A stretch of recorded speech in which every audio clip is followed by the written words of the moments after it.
In my presentation, I mostly talked about the last 10 years of research that I conducted with my collaborators.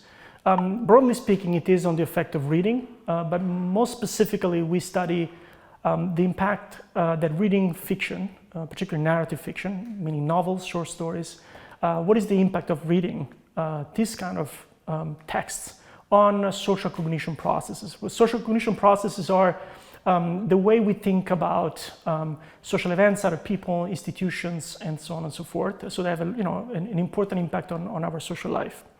Broadly, it's not really about showing the positive impact of reading, but more about showing what reading different kinds of fiction, of novels, how different kinds of novels impact you.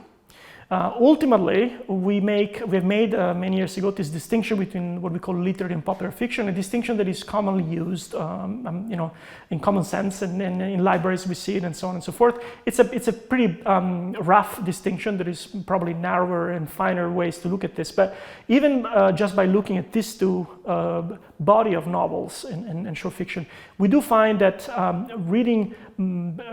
mostly reading one kind of fiction, for instance, makes us a little bit better at understanding what people are thinking, and also impacts how we think about other people's behavior and the events in society. Specifically, reading literary fiction is associated with thinking that problems are complex, social issues are complex, and people behave in a way that is not easy to explain. Reading popular fiction seems to have the exact opposite effect. It almost leads us to think that people are fairly simple and predictable, and then they stay the same throughout the course of their life, and that social problems, social issues can be solved fairly in a simple way, finding solutions that are available as opposed to looking at the complexity of them. Now, some would say, and perhaps in some cases myself, I've said that the first type of effect of literary fiction is more positive than the other one. But it's not as simple, in fact. I think that the popular fiction also has, the effect of popular fiction also has some benefits for society, notably because they help us create and maintain a sense of community, a sense of group and belonging, which may be undermined by the novels, the typical novels or literary fiction, where everything is uncertain.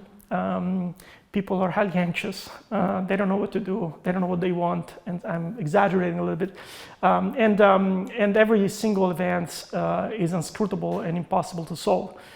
So the bottom line of my research, as I now is just about over 10 years, is that we cannot simply say that one type of fiction is better than the other. Rather, I would say that both are important, and the tension between these two forces that I call centripetal and centrifugal forces that are driven by popular and literary fiction, among other things. These are not, of course, the only two factors that explain this. The tensions between the two of them is important for a society to function and prosper.